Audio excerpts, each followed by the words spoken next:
Welcome to One Man's Tracks, the secondhand music channel. There are so many fickle intangibles when it comes to bringing and keeping a band together to make music that connects. A secret lightning in a bottle formula that produces a striking, unifying sensation of the many coming together in an enthralling, purposeful harmony. Ever complicated by stubborn labels and bitter gatekeepers, close minded risk adversity has been killing creative expression since probably forever. Their expectations creating circumstances where, while a band is in pursuit of capturing their muse, they're pushed beyond their breaking point and their egos collide catastrophically. And I think the on again, off again relationship of the post hardcore band Finch is a fascinating case study of just that. Finch was formed by singer Nate Barkalow, guitarist Alex Linares, bassist Derek Doherty, and drummer Alex Pappas right before the turn of the millennium. Originally known as Numb, a self described Deftones ripoff, they would become Finch following the addition of second guitarist Randy R2K Strohmeyer. Through Strohmeyer, the band would showcase and sign with Drive Through Records to release their debut EP falling into place in October of 2001, as well as a Mark Trombino produced debut LP, What It Is to Burn, the following March. Two seminal, fiery, alternative emo releases with What It Is to Burn's popularity, diversity, and raw vitality, providing an empowering roadmap for a budding melodic post-hardcore scene. Here's where some of those complications start to creep in for the band. While working on demos for their sophomore album, Pappas would leave the group and join Jameson Parker to be their touring drummer. It wasn't anything overly dramatic. The band would push on, continuing to play with Counterfeit's drummer Mark Allen in 2004, who'd eventually become Finch's official drummer following that band's disbandment. While they were finishing recording that album with producers Jason Cupp and Ben Moore, MCA, who had helped distribute their debut and had signed the band, were purchased by Geffen, and I don't think it affected the actual recording process, but I'm pretty sure that acquisition led to pretty poor marketing of this. Their second record, also through Drive Through, released in June of '05. It's Finch's Say Hello to Sunshine, a record whose darker, moodier evolution may have rubbed their older What It Is to Burn fans the wrong way, but it is absolutely the one in Finch's catalog that I consider to be their most refined and dynamic blending of instinctive, dramatic post-hardcore yet. Say Hello to Sunshine is maybe a bit of a misdirecting, tongue-in-cheek title for a largely dark and dreary, bellowing declaration of grief and disillusionment, a powerfully frustrated dissection of loneliness and heartbreak that seeks out and exorcises difficult demons through intense, thrilling performances that still manage to find a small ray of hope within the tortured depths of hopelessness and despair. In that sense, the title and the cover end up being quite fitting, like the sun breaking through a storm that felt like it was never going to end.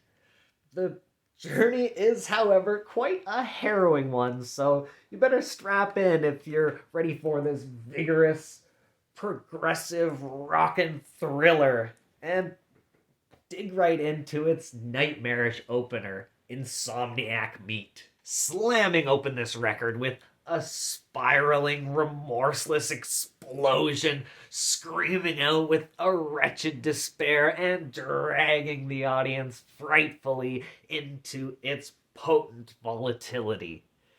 A viscerally performed descent into madness that's reminiscent of At the Drive-In with its ruthless, multi-phased breakdowns and blasting tempo shifts. Revelation Song also desperately tries to understand or escape, but the collapse is inevitable. It charges into self dilution the best it can, but this foreboding eruption comes and essentially condemns everything to burn. A driven fatalism that carries on over into Brother Bleed Brother.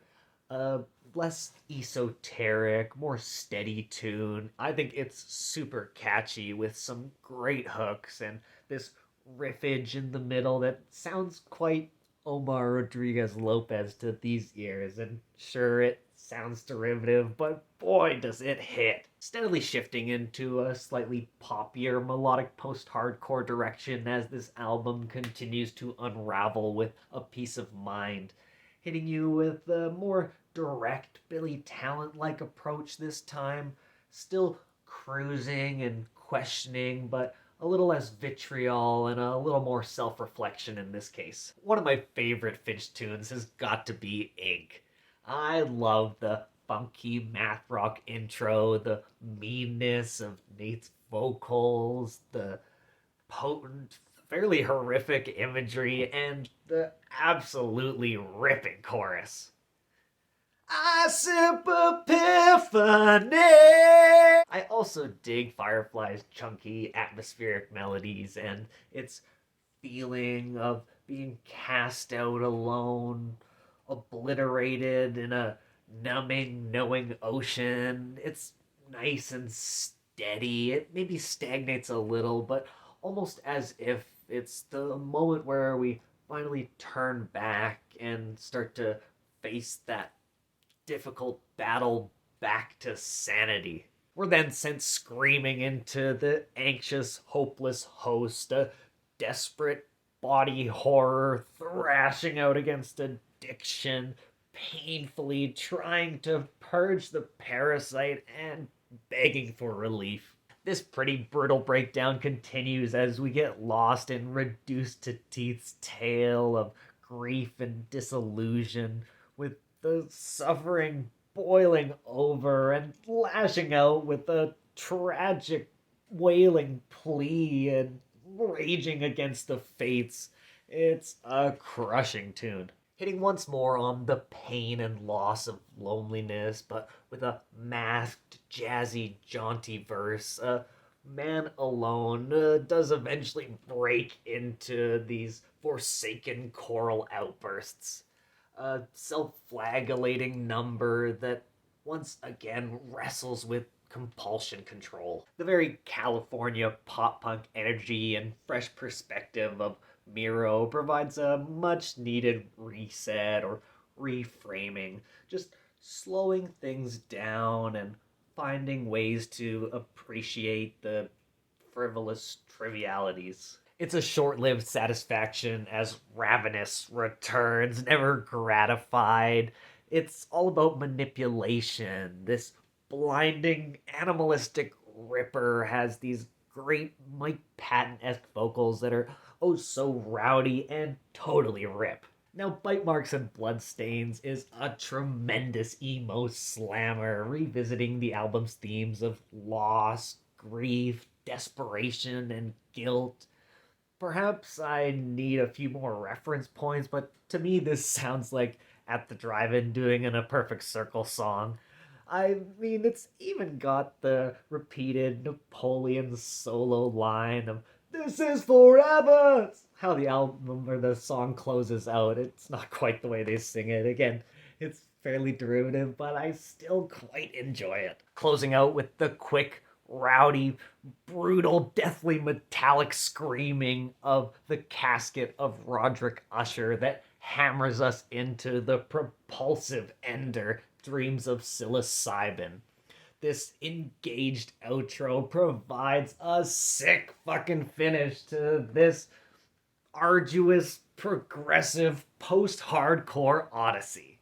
Certainly underappreciated, but never forgotten. A record from a band whose emotional trials seemingly transcend the studio with this uncageable passion spilling out and washing this group apart time and time again. They've gone on hiatus and broken up a number of times over the years, firstly at the end of this tour in '05, reforming in '07, and recording and releasing a self-titled EP before breaking up while working on their third album, World of Violence, that was never released. They'd reform for the 10th anniversary of their debut, What It Is to Burn, and then finally released their official third record, Back to Oblivion, in 2014, before once more breaking up while working on its unreleased follow-up that was going to be called Phantasma in 2016. Since 2023, they've returned, touring the 20th anniversary of What It Is to Burn, and seemingly want to take another kick at the can, with rumors of fresh Finch tunes in the works. But I certainly won't be holding my breath for that. But I would like to know what your favorite Finch song or album or side project or memory of seeing them live you have down in the comments below. Thanks so much for watching. Hit all those silly YouTube buttons if you're still here. Take care, and I'll see you next time. Tie me to a chair.